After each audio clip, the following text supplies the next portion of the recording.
Hi guys, today I wanted to record a video and show you some exercises that are very specific to conditioning the wrists that are going to help you with cross chokes in Jiu-Jitsu. And the reason I wanted to film this is I've been teaching cross choke from mount over the last couple of weeks, and on more than one occasion a couple of students have asked me, do your wrists hurt when you're trying to do the cross choke, and do you have problems because of your wrists hurting? And it was something that I experienced as well, even up through brown belt and early black belt level, until I started implementing some exercises that really helped condition the wrist for the very specific demands that you have in Jiu-Jitsu. And first things first, if you're performing a cross choke and it's hurting your wrists, first you need to look at your technique and the placement of the grips.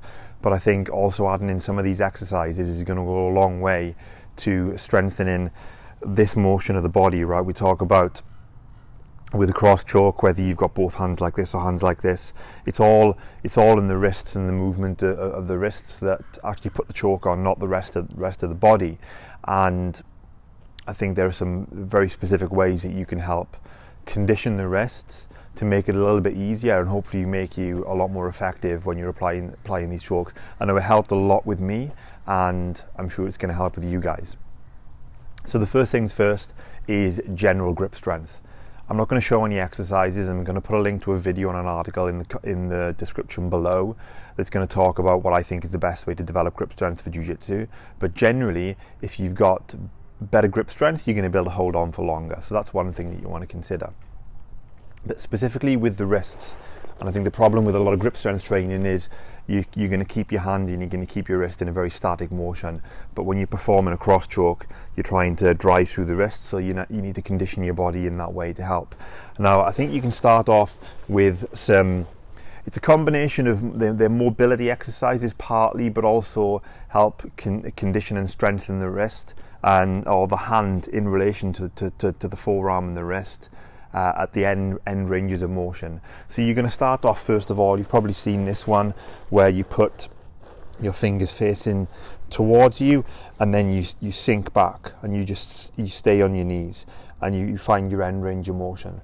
But then you can start just dropping further and further back, putting more and more weight on your hands, and eventually what I want you to try to get to is actually coming up into this position, and then you sink back, so you're putting more weight on the wrist. So it's partly mobility, but it's also conditioning as well, conditioning the ligaments and tendons in the wrists.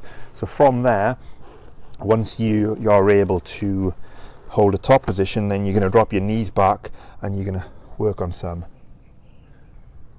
pressing movements. And when you can do those comfortably, then you can start going into full pressing movement. Next, you're going to do it, but now with your fingers pointing the other way. So we'll start off in this position, and gradually, you find your end range of motion, you sink back further and further, and then you can drive your knees back, so there's a little bit more weight on the wrists. And now we're going to go into a top hold in the pressing position, but you're going to adjust your hand slightly for the purpose of this. You're going to put your fingers pointing towards each other. So when you get comfortable with the first two movements, then you're going to come up and then comfortable holding that top position for 15-20 seconds. Then you can do presses on your knees, and then from there you can do full push-ups. So it's a combination of mobility, but also strengthening the ligaments and tendons and strengthening the hand in the real end range of motion. That's going to make a huge difference. Okay, so that's the first set of exercises I want you to consider. Now, the next is I'm going to show you how to use this foam roller and a gi to help condition the wrists.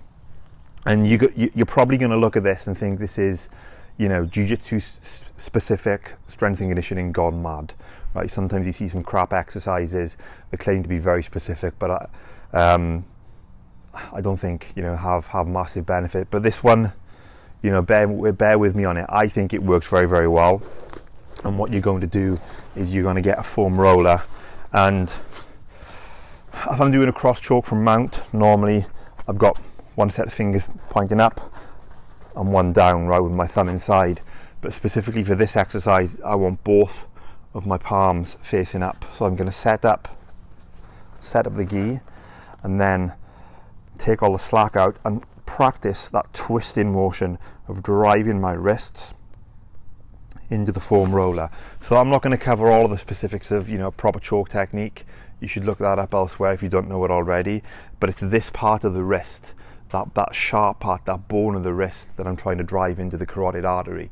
And that's what I'm trying to do here. So I'm practicing this motion. And if you were to do this on a partner, and your choke is effective, you're not going to find someone tough enough where you can hold it for 10, 15, 20, 30 seconds at a time. So this is a really good way to, I think, the condition, it's strengthening, but it's more, think about it more as conditioning, preparing your joints and preparing your body to go through the demands that are specific to jiu-jitsu. And I think it's a very, very good motion. And once you get comfortable with doing it from, say, this position, then you could actually put the foam roller on the floor and drive into it and put all your weight into it to practice that as well. So nothing is going to substitute practicing a cross choke in training and working out the details of your choke being effective, but I think of this as a very good conditioning exercise, and this helped me a lot when I was having problems. First of all, when I first really got into using the cross choke from mount, this helped me a lot to condition the wrists. So it's yes, it's going to strengthen the wrist, but think about it conditioning the joints, all the ligaments, the fingers, everything that needs to be involved in there. And the next exercise, and this is more of a strengthening exercise, is something that I like to call a Viking hold. So when we're talking about the proper wrist action for a choke, you can see I'm flexing my fingers towards the wrist. So this exercise here is where I get, let me turn so I can see the camera. You're going to get a kettlebell and you're going to put it bottom up and you're going to hold it for time. And the closer your elbow is to your body, the easier it's going to be. So if you want to make it more challenging, you can bring the elbow away, and you've really got to fight to hold that kettlebell in place. And in reality, when you're normally doing a cross choke, you very rarely will get your hand bent like that. It's typically the wrists are going to be straight, so you need to be strong in that position and be able to manage that kind of flexion and extension of the hand in relation to the wrist. So I find this to be a very, very good exercise, and something that, absolutely throw into your routine. Start off light and then build up over time. So the other exercises, with the wrist press ups and all of the stretches that we were doing, and also with the foam roller and the gi, once you can get to, say, 5 press ups or 30 seconds on this, do 3 or 4 sets, maybe a few times a week, but don't worry too much about trying to choke out a foam roller for 5 minutes. I think the benefit or the returns you get start to diminish over time, but this is the one that over time, once you can hold it for, say, 20 to 30 seconds for a few sets, then you want to then increase the weight. So this is the one that's going to drive strength, and these exercises then are more just conditioning and getting the tendons and ligaments and everything in the joints used to the movements that you're going to be doing. And then what I would also suggest is, just to finish off then, is one of the more gentle stretches in this direction and also in this direction for about 30 to 60 seconds, just to help loosen everything up after you've been working the grips. Okay, and one last point that I forgot to mention: when you're doing the chokes on the foam roller, do it with both hands over and above. So if I start off with my left hand on the bottom and I do, let's say I do 15 to 20 seconds, I'm going to switch it over and do 15 to 20 seconds with the other arm on top as well. So you're conditioning both wrists equally. So give those a go, guys. Hopefully some new interesting exercises for you there, and I really think it's going to help prepare that wrist joint for the demands that are put on you when you're trying to choke someone in jiu-jitsu. Thank you.